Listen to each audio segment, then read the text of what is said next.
저희들이 오늘부터 애굽의 그 10가지 재앙이란 제목의 시리즈의 말씀을 좀 나누고자 합니다. 이렇게 하는 이유 중에 하나는 이 애굽의 10가지 재앙처럼 마치 이 시대의 그 코로나나 여러 가지 일어나는 여러 가지 현상들이 하나님 우리 세상에게 주시는 여러 가지 경고와 깨달음을 주시고자 하는 각성의 여러 가지 모습들이 아닐까라는 생각을 해보기 때문입니다. 물론 이 코로나가 뭐 걸렸거나 또는 여러 가지 많이 창궐하는 나라가 더 문제가 있다거나 그런 것을 얘기를 하는 것은 아닙니다. 애굽의 10가지 재앙들이 어떤 특정한 사람들에게만 임했거나 그런 것들이 아닌 것처럼 이런 재앙들은 어떤 특정한 사람들, 믿는 사람, 믿지 않는 사람, 또 뭐 이렇게 뭐 교회만 임하지 않거나 또 더 믿지 아니하는 나라에 뭐 임하는 그런 것은 아닙니다. 그러나 우리들이 이런 여러 가지 재앙을 통해서 여러 가지 어려움을 통해서 우리들이 무엇을 깨달아야 되는지를 되새겨 보는 것은 중요할 것 같습니다. 그것을 통해서 우리 자신이 변화되어진다면 그것 자체로서도 의미가 있을 것이기 때문입니다. 특별히 이러한 그 10가지 재앙이 계속적으로 반복이 되어지면서도 정말 10가지 재앙이 반복되어졌다는 것은 바로 바로가 한 번에 깨닫지 아니하고 끝까지 그 부분에 마음이 완악하여 있었기 때문에 하나님 10가지 재앙을 행하시고 나서야 이 바로가 돌이켰다라는 것을 생각을 한다면 어떤 때 우리들도 정말로 하나님의 경고 메시지가 뜨는 상황 속에서도 우리가 변하지 않는 경우들도 있을 것이고 또 세상도 정말 우리에게 대항해 오고 우리를 공격하지만 하나님의 메시지가 제시됨에도 불구하고 그들이 깨닫지 못할 수 있는 상당히 긴 싸움이 우리들에게도 동일하게 전개되어진다는 측면에서 애굽의 10가지 재앙은 의미 있다라고 생각이 되어집니다.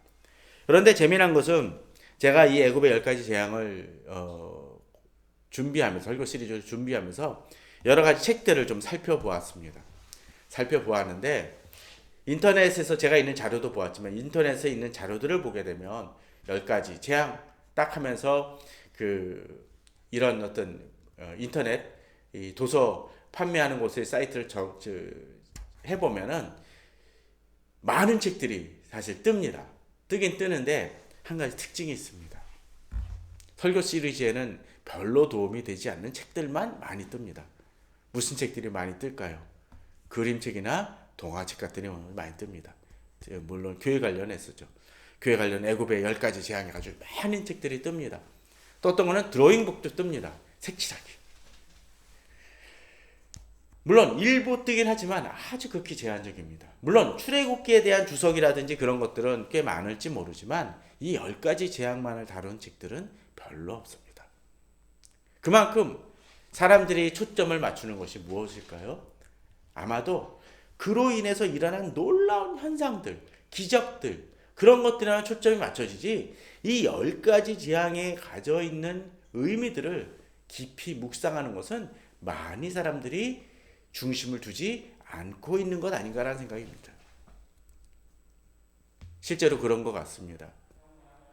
어떤 이 애굽의 10가지 재앙 문제를 다룬 그 영화들이 종종 있습니다. 뭐 유명한 그 고전이긴 하지만 10개라는 영화도 있었고 만화도 이집트의 왕자라는 영화도 있었었고 또 최근에 몇 년 전에 했었던 엑소더스라는 뭐 신들의 전쟁인가 하는 영화들도 있었습니다. 근데 거기 초점도 얼마나 블록버스터를 잘 만드느냐에 초점이 맞춰지지 그 의미들을 아주 치열하게 붙는 경우들은 그렇게 많지 않은 듯합니다. 우리는 이 10가지 재앙을 통해서 그런 어떤 재앙들도 어떤 특별한 놀라운 그 재앙들도 중요하지만 그 안에 담겨있는 의미들과 또 서로 간의 그 싸움은 어떤 싸움과 대립으로서 이어지고 있는지를 좀 살펴보았으면 합니다. 오늘 그런 측면에서 오늘 첫 번째 시간으로 저는 이 애굽의 10가지 재앙하고 영이란 이름을 붙였습니다. 왜 그럴까요? 이 10번째 재앙을 다루기 위해서 어쩌면 전초전 같은 것들, 바로 그런 일들이 오늘 사건 속에서 전개되어지기 때문입니다. 그런 측면에서 이 부분을 좀 자세히 살펴보고 묵상해 보았으면 합니다. 오늘 본문을 보게 되면 여호와께서 모세에게 이르시되 볼지어다 내가 너를 바로에게 신같이 되게 하였은즉 내 형 아론은 내 대언자가 되리니라고 되어 있습니다. 무슨 얘기입니까? 여호와께서 모세에게 이르시되 모세가 바로에게 신같이 되게 하신다고 하시고 있습니다. 지금의 상황이 어떤 상황입니까? 사실 모세가 부름을 받고 가시나무 떨기에서 양을 치고 가축을 치다가 이제 하나님의 부르심을 받고 계속적으로 사실은 투정을 합니다. 씨름을 합니다. 너 가라 하고니까 저는 자격이 없습니다라는 얘기를 몇 번씩 합니다. 사실 모세는 어떠했습니까? 애굽에서 40년 동안 유대인의 어떤 관습도 배우고 애굽의 여러 가지 관습도 이집트 왕자로서 배웠습니다. 그러고서는 나섰다가 어떻게 됐습니까?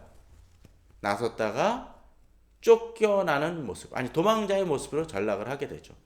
그리고 어떻습니까? 바로 이곳 광야에서 처가살이를 하면서, 처가살이 그렇게 표현은 좀 이상할지 모르지만 하여튼 40년을 그곳에서 보내게 됩니다.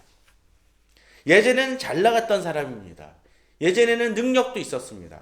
그러나 그런 모든 것들이 무산되어지고 40년 동안 그것도 아무 무용지물로 해서 자신의 전공도 살리지 못하고 이런 가축을 치는 모습으로서 40년을 보내왔습니다.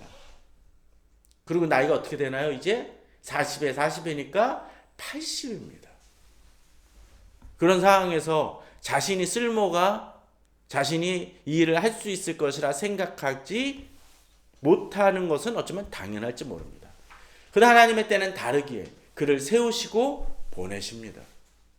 지금 그런 상황 속에서 이제 모세의 이야기가 시작이 되어지고 있습니다. 그런데 이 모세는 어떠했습니까? 애굽에서 보게 되면 비록 자신을 알던 왕이 죽었다고 치더라도 그는 어떻게 보면 그 혹시라도 과거를 조금이라도 기억하는 사람이 있다라면 뭐가 되겠습니까? 도망자가 되어질 수가 있고 살인한 자가 되어질 수 있습니다. 그리고 40년 동안 광야 생활을 하고서는 이곳에 왔기 때문에 그의 옷차림은 어떠했을까요? 그렇게 잘 사는 집안도 아니었을 것이기 때문에 옷차림도 그리 잘 나지는 않았을 것입니다. 그 옆에 서 있는 아론은 어떻습니까? 역시 아론도 마찬가지겠죠. 그저 애굽에서 살아왔던 사람이기에 그의 옷차림도 또 학식이라든지 그런 것들도 별반 주목받을 것은 아닐 것입니다. 어쩌면 우리 시대의 그리스도인들이 그런 모습일지 모릅니다. 세상과 비교했을 때, 아니 내 자신도 누군가 비교했었을 때 내가 특별히 내세울 것이 없는 사람임을 보게 됩니다. 하는 것들이 아니라 어떤 때 우리들의 가치는 외형적인 것들로서만 판단되어지는 것들은 아닐 수도 있다는 것입니다. 모세가 사실 그러했습니다.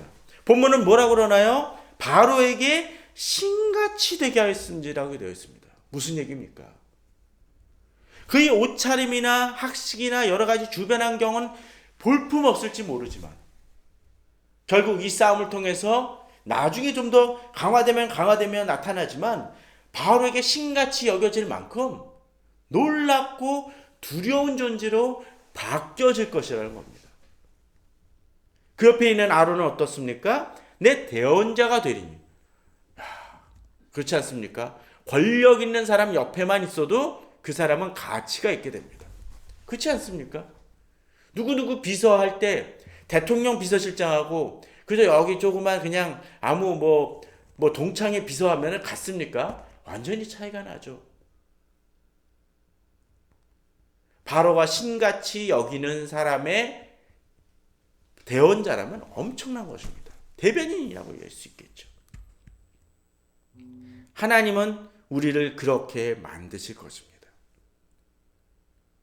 세상적으로 우리가 가치 없는 것처럼 비춰질지 모르지만 하나님을 의지하여 나아갈 때 우리는 이 세상에 어쩌면 신 같은 존재가 될지 모릅니다. 또한 뭐라고 되어 있습니까? 내가 내게 명령한 바를 너는 내 형 아론에게 말하고 그는 바로에게 말하여 그에게 이스라엘 자손을 그 땅에서 내보내게 할지니라. 우리가 주님 안에서 주님의 일을 감당할 때 중요한 것이 여기 하나 담겨 있습니다. 자, 말씀의 전달이 있죠. 그죠? 우리가 주님의 일을 행할 때 제일 중요한 게 뭡니까? 내 생각 아니죠. 무엇? 하나님이 우리에게 명령하신 바를 받는 것이 중요합니다. 또한 그 말씀을 받을 때 내 자신에게만 국한되어집니까? 아닙니다. 진정 말씀을 받은 자는 나의 지체와 공동체와 나눌 수 있어야 됩니다. 물론 여기는 모세와 아론에게 전하는 그 대언을 관계에 있지만 역시 하나님의 말씀을 받을 때, 목사가 받을 때 또는 그 교회 공동체의 지도자가 받을 때도 역시 마찬가지일 것입니다. 우리가 받는 말씀은 그 개인적인 말씀이 아니라 하나님의 말씀이라는 것을 기억해야 됩니다. 그러할 때 그 말씀은 능력이 있습니다. 또한 이 말씀은 우리 공동체에만 멈추는 것이 아닙니다. 본문은 어떻게 되어 있나요? 이제 바로에게 말하라고 되어 있습니다. 진정으로 하나님께서 주신 말씀은 우리가 세상과 나누어야 됩니다. 물론 이것이 자신의 어떤 편협적인 성경 지식을 가지고 남한테 강요하거나 그러라는 얘기라는 것이 결코 아닙니다. 이 세상을 치유하고 고치고 구원하기 위한 우리 말씀이 우리에게 주어졌다면 그 말씀을 우리가 전하고 그들에게 전달할 수 있는 책임이 우리에게 있다라는 것입니다. 그런데 오늘 본문은 여기서 한 걸음 더 나갑니다. 자, 말씀을 전달하는 것도 중요합니다. 그런데 전달하는 것만이 아니라 하나님의 말씀이라면 이 말씀이 어떻게 해야 될까요? 이루어져야 된다는 것입니다. 본문을 보십시오. 그에게 이스라엘 자손을 그 땅에서 내보내게 할지니라고 되어 있습니다. 그렇습니다. 우리에게 주어진 하나님의 말씀이 정말 참이고 또 하나님이 진정 살아계신 하나님의 말씀이라면 그 말씀을 우리가 전할 때 어떤 일이 이루어집니까? 이루어진다라는 것입니다. 그 말씀대로 성취되어진다라는 거죠. 이 시대 그리스도인에게 능력이 나타나지 않는 많은 이유 중에 하나는 우리가 세상에 신과 같은 존재가 되기 때문이고 또 우리가 전해야 될 말씀을 제대로 전하지 못하는 것, 특별히 하나님의 말씀을 제대로 전달하지 못함에서 벌어진다는 것입니다. 그러한 확신과 담대함이 우리에게 있어야 됩니다. 그런데 여기서 끝나는 것이 아니라는 거죠. 3절에 뭐라고 되어 있습니까? 내가 바로의 마음을 완악하게 하고 내 표징과 이적을 애굽 땅에서 많이 행할 것이나 라고 되어 있습니다. 4절에서 바로가 너희 말을 듣지 아니할 터인즉 내가 내 손을 애굽에 뻗쳐 여러 큰 심판을 내리고 내 군대 내 백성 이스라엘 자손을 그 땅에서 인도하여 낼지니라고 되어 있습니다. 물론 하나님이 바로의 마음을 완악하게 해서 바로의 뜻과 같이 없이 상관없이 그의 마음이 굳어졌다라고 생각되어질 수 있는 해석되어질 면이 있지만 여기서는 그것만이 아니라 또한 바로가 그만큼 완악했다는 것도 얘기해 줍니다. 자, 그런데 앞서 제가 얘기를 드렸죠. 우리가 말씀을 전합니다. 근데 전하고 우리가 상식적으로만 생각하면 어떻게 해야 될까요? 하나님의 말씀이고 내가 정말 그 말씀을 제대로 전했다면 어떤 일이 벌어질까요? 바로가 바로 무릎을 꿇고 회개하고 돌이켜야 될 것입니다. 요나서에서 사실 그러했죠. 요나가 니느웨에 가서 말씀을 딱 전하고 나니까 어떤 일이 벌어집니까? 정말 왕이 무릎을 꿇고 신하가 무릎을 꿇고 백성이 무릎을 꿇고 심지어는 가축들도 회개시킨다고 그런 일을 행했던 것이 니느웨였습니다. 그런 현상이 벌어지는 것이 하나님의 말씀을 전한다면 당연할 것처럼 비춰집니다. 근데 아니라는 겁니다. 본문은 뭐라고 되어 있나요? 표징과 이적을 행했음에도 그런 일이 벌어집니다. 심지어 뭐라고요? 많이 행했다고 되어 있습니다. 또 뒤에도 말을 듣지 않습니다. 그냥 애굽에 뻗쳐 여러 큰 심판이라고 되어 있습니다. 큰 심판이 한 번이 아니죠. 여러 큰 심판입니다. 그리고 나서야 이제 내 백성 이스라엘 자손을 그 땅에서 인도하여 낼지니라고 되어 있습니다. 바로가 보내는 것 같지만 하나님이 이끌어내신다는 것입니다. 이 시대도 그렇습니다. 우리가 하나님의 말씀을 전할 때, 하나님의 말씀을 분명히 전할 때 어떤 일이 벌어집니까? 변화되어진다고요? 아니라는 겁니다. 어떤 때는 여러 번 계속적으로 반복하여 거부하고 대항하는 일들이 벌어질 것이라는 겁니다. 어떤 데는 잠시 그들이 놀라기도 합니다. 우리를 심각히 여기기도 합니다. 그런데도 불구하고 말씀은 듣지 않습니다. 상담을 하다 보면 그런 얘기 많이 듣습니다. 그런 사람들 많이 봅니다. 목사님이라고 해서 존경합니다. 그들이 어떤 때는 저 만나는 걸 두려워하는 사람들도 있기도 합니다. 말씀을 전하면 그 얘기가 맞아요 라고 얘기합니다. 그래서 갑자기 회개해서 그 사람들이 새 사람이 되는 경우 별로 못 본 것 같습니다. 말씀을 듣지만 그 말씀이 옳다는 것도 인정을 하지만 변화가 없습니다. 어쩌면 우리 시대 모습이 이런 모습일지 모릅니다. 바로의 마음을 완악해 하게 하고 여러 번의 이적을 보지만 달라지지 않는 것처럼, 그리고 그것으로 인해서 점점 망해가고 있는 것을 봄에도 불구하고 깨닫지 못하는 세상의 모습처럼, 어쩌면 우리 주위에 그리스도인들 중에도 그런 사람들이 있을 수 있습니다. 아니, 그렇게만 판단하고 심판하는 자가 아니라 어쩌면 우리 자신이 그럴 수도 있다는 것을 깨달아야 됩니다.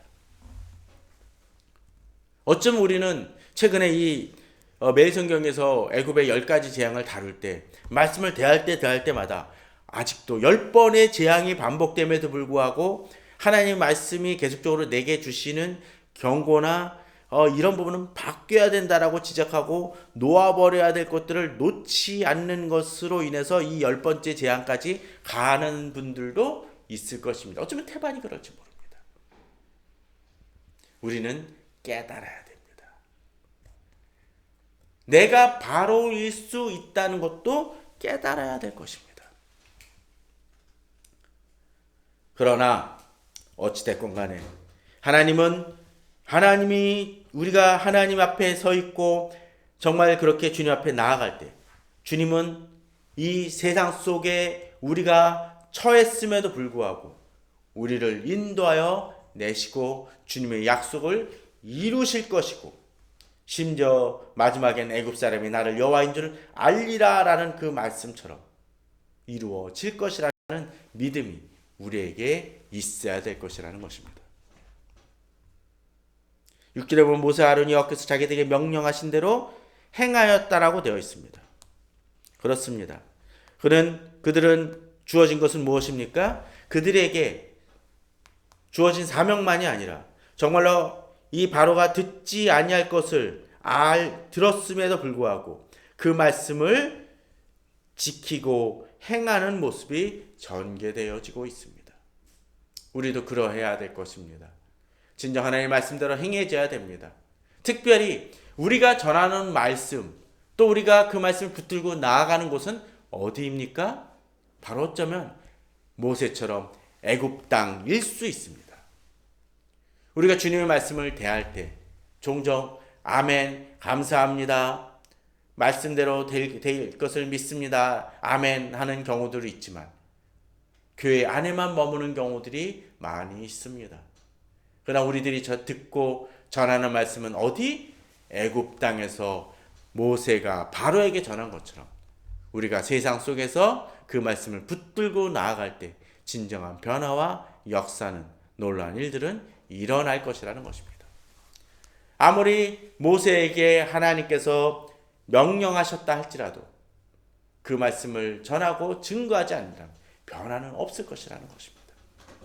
물론 어떤 때 우리들에게 환경이 우리를 방해할 때도 있을지 모릅니다. 걸림돌이 될지도 모릅니다. 오늘 본문도 뭐라고 되어 있나요? 그들이 바로에게 말할 때 모세는 80세였고 아론은 83세였더라. 그렇습니다. 이들은 그만큼 나이가 많고 어쩌면 그렇게 얘기할지 모릅니다. 주변 사람들이 이제는 은퇴하실 때 아닙니까? 라고 이야기할 때일지도 모릅니다. 최소한 너는 지금 이런 일을 행할 상황이 아니야 라고 말할지도 모릅니다. 그러나 하나님은 그 모든 환경을 넘어서 이들에게 사명을 주셨기에 그들이 처한 환경이나 상황, 위치, 조건에 상관없이 그들에게는 주님의 일을 감당할 수 있는 능력과 사명이 주어진다라는 것입니다. 이제 그들은 바로 그 능력을 가지고 이제 나아갑니다. 그런데 이제 10가지 재앙을 하기 이전에 먼저 첫 번째 이적을 행하는 모습이 오늘 본문 속에서 등장하고 있죠. 9절에 보면 이렇게 얘기합니다. 바로가 너에게 이르기를 너희는 이적을 보이라 하거든 너는 아론에게 말하기를 너희 지팡이를 들어서 바로 앞에 던지라 하라. 그것이 뱀이 되리라. 모세 아론이 바로에게 가서 여호와께서 명령하신 대로 행하여 아론이 바로와 그의 신하 앞에서 지팡이를 던지니 뱀이 된지라 라고 되어 있습니다. 자, 사실 저희들이 오늘 다루진 않지만 그 앞선 장에 보게 되면 이 모세가 하나님의 명령대로 이적의 어떤 징표를 보기 위해서 보여달라고 했을 때 하나님이 모세에게 보여주신 징표가 바로 이것입니다. 지팡이를 던지니까 뭐가 됩니까? 뱀이 되는 경험들. 다시 집으니까 뱀이 지팡이로 바뀌어지는 경험을 합니다. 자, 그러니까 모세 아론이 바로에게 가서 이것을 행하는 것은 어떤 것일까요? 느낌상으로 보는 이전에 했던 이적이기 때문에 더 쉽게 행할 것이라고 우리는 생각하기 쉽습니다. 그러나 우리 그렇게 한번 생각해 보시죠. 내가 혼자 있을 때 놀라운 일이 경험되는 거하고 이걸 했을 때 잘 돼. 예를 들자면 그 꼬마들 중에 그런 경우들이 있죠. 자기가 마술 한다고 마술 연습을 막 해요. 혼자 하는데 잘 돼. 그런데 이거를 학교라든지 사람 많은 데 가서 올라가면 어떻습니까? 떨려서 망치는 경우들이 있죠. 목사도 초기 때는 참 많이 그렇습니다. 혼자 설교 연습할 때 되게 은혜 받는 것 같아요. 그런데 이제 성도들이 많이 올라갔을 때 특별히 부목사나 부교육자가 담임 목사님 앞에서라도 설교한다 그러면은 얼어가지고 제대로 못하는 경우들이 많이 있습니다. 왜요? 부담이 되고 그러니까요. 모세 아론도 그러지 않았을까요? 옷차림도 그렇게 후줄그레해가지고 앞으로 나가고 입장적으로 따져도 모세는 당시에 최고의 권력자인데 아무 위치나 정말 그 권력도 없는 사람들이 두 사람이 가가지고 이것을 행합니다. 그럴 때 던질 때 두려움 없이 없었을까요? 이거 던지는데 안 되면 어떡하지? 옛날에는 됐지만 지금은 안 되면 어떡할까라는 생각들 들지 않을까요? 솔직히 그런 생각해 보십시오. 예전에 하나님께서 정말 은혜 주셔서 해결 안 되는 문제가 해결되어졌다고 해서 그 다음부터 정말 이젠 하나님께서 모든 걸 해결해 주실 것이다 믿고 담대하게 해서 어떤 문제가 없어도 믿음으로 저는 하나도 근심하지 않고 하나님께서 해결해 주실 것을 믿습니다라고 나아가는 사람들이 몇이나 될까요? 실제로는 그렇지 않습니다. 대부분 두렵습니다. 우리는 그런 생각들을 좀 해봐야 될 것입니다. 하나님은 명령을 붙들고 이 모세 아론은 실제로 그렇게 나아가고 그리고 그럴 때 어떤 일이 벌어집니까? 자기 홀로 있을 때 있었던 것처럼 그 지팡이가 뱀이 되는 놀라운 일이 벌어집니다. 믿음의 도전은 믿음의 걸음은 바로 이런 것일 것입니다. 한 단계 한 단계 더 나아갑니다. 나 혼자의 만의 믿음을 바로 세상에 드러내는 것입니다. 자, 그런데 여기서 한 가지 문제가 벌어집니다. 바로도 현인들과 마술사들을 부르매 그 애굽 요술사들도 그들의 요술로 그와 같이 행하되라고 되어 있습니다. 이럴 때 있죠. 하나님 앞에서 이렇게 믿음을 가지고 딱 행했는데 세상도 그렇게 행할 때가 있다는 것입니다. 사실 모세와 아론을 한번 생각해 보십시오.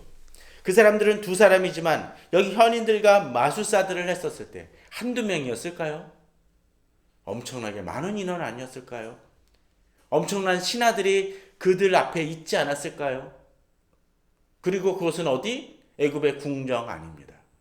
그럴 때 얼마나 많은 부담과 두려움이 있었겠습니까? 그런데 더더군다나 어떤 일이 벌어집니까?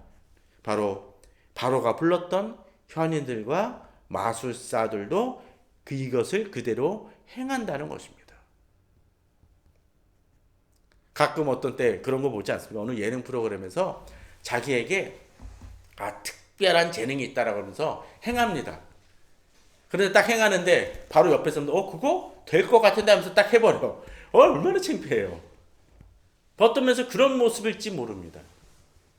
세상도 어떤 때 그리스도인들이 행하는 이적과 놀라운 일들을 행해 보입니다. 그것이 돈이 됐건 뭐가 됐건 기술이 됐건 행할 때가 있습니다. 그런데 그 능력의 원천이 어디에서 나오는지를 우리는 봐야 된다는 것입니다. 12절은 바로 그것을 보여줍니다. 각 사람이 지팡이를 던짐에 뱀이 되었으나 아론의 지팡이가 그들의 지팡이를 삼키니라. 놀랍지 않습니까? 뱀이 아마 여러 마리 됐겠죠, 그것도. 그런데 아론의 지팡이로 이루어진 뱀이 그 뱀들을 어떻게 해요? 다 삼켜버렸다라고 이야기를 합니다. 참 재미난 현상입니다. 세상에 벌이는 이적 같은 현상들은 사실은 짝퉁이고 비슷하게 비하는 사이비 같은 것일 수 있다라는 것이죠. 가끔 그 생각을 해봅니다. 아론의 지팡이가 이렇게 그들의 지팡이를 삼켰다면 과연 아론의 지팡이는 많이 무거워지지 않았을까라는 생각들, 더 두꺼워지고 단단해지진 않았을까라는 쓸데없는 생각들을 좀 해봅니다. 그들의 지팡이는 사라져 버렸습니다. 그러나 다시 아론의 지팡이는 다시 생기고, 심지어는 나중에 이스라엘이 출애굽한 다음에 장막을 지었었을 때 쌍난 지팡이로서 계속적으로 보관되는 지팡이는 애굽의 술사들의 지팡이가 아니라 바로 그들의 지팡이마저도 삼킨 바로 아론의 지팡이입니다. 우리가 가진 지팡이는 어쩌면 세상이 가진 여러 가지 지팡이보다 볼품 없을지 모릅니다. 우리는 그저 여러 가지 세상에 그냥 돌아다니는 나뭇가지를 잘라다가 그냥 말린 평범한 지팡이일지도 모릅니다. 그러나 그들은 어쩌면 세상의 지팡이는 편백나무로 만든 지팡이, 박달나무로 만든 지팡이, 티타늄으로 만든 좋은 지팡이일지도 모릅니다. 그러나 그 지팡이 원천이 누가 사용하시느냐에 따라서 달라진다는 것이죠. 우리는 그런 담대함이 있어야 됩니다. 우리에게 주님의 능력이 임할 때 우리는 달라집니다. 우리는 바로 이러한 싸움을 보게 될 것입니다. 그런데 오늘 13절은 이렇게 마감을 합니다. 그러나 바로의 마음이 완악하여 그들의 말을 듣지 아니하니 여호와의 말씀과 같았더라. 하나님께서 말씀하신 대로 바로는 완악하여 듣지 않습니다. 우리가 세상과의 싸움을 행해 나갈 때 분명 인지해야 될 것이 바로 이것일 것입니다. 우리가 주님의 말씀대로 행한다고 해서 세상이 쉽게 변하지 않을 것이라는 거죠. 그러나 그것으로 인해서 낙심할 것이 아니라는 것입니다. 하나님이 우리에게 말씀하셨기에, 그리고 비록 그들이 완악하여 듣지 않는다 할지라도 결국 승리는 누구? 하나님이 이스라엘 백성들을 애굽에서 나가서 이 가나안 땅으로 가게 하실 것이라는 그 약속의 말씀은 그들의 완악함과 상관없이 이루어질 것이라는 사실이라는 것이죠. 그 믿음이 있을 때 우리는 달라집니다. 담대해집니다. 사실 바로는 이 상황을 처음 접했었을 때 지팡이 몇 개 없어진 손해밖에는 입지 않았습니다. 그 지팡이도 바로는 신경 안 써도 됩니다. 요술사들이나 아마 가가지고 시장에서 사거나 자기들이 깎으면 됩니다. 바로에게는 아무 문제 없습니다. 그러나 그가 계속적으로 거부함을 통해서 점점 그의 목줄을 죄고 말 것입니다. 우리는 깨달아야 됩니다. 우리가 세상을 위해서 담대하기도 해야 되지만 어쩌면 우리가 혹시나 바로처럼 우리들의 마음이 완악해져 있다면 그것을 깨트리고 나아갈 때 주님의 놀라운 일들은, 축복은 임할 것이고 또 그 재앙을 피할 수 있을 것입니다. 그런 점에서 우리는 이 세상을 놓고 계속적으로 기도하고 또 내 자신의 문제라면 그것을 해결하려고 힘써야 될 것입니다. 또 내가 부딪히는 문제가 있다면 또 그것을 싸워 나갈 수 있는 결단과 힘이 있어야 될 것입니다. 우리가 이 10가지 재앙을 다루는 동안 그러한 은혜를 받는 우리들이 되기를 바랍니다.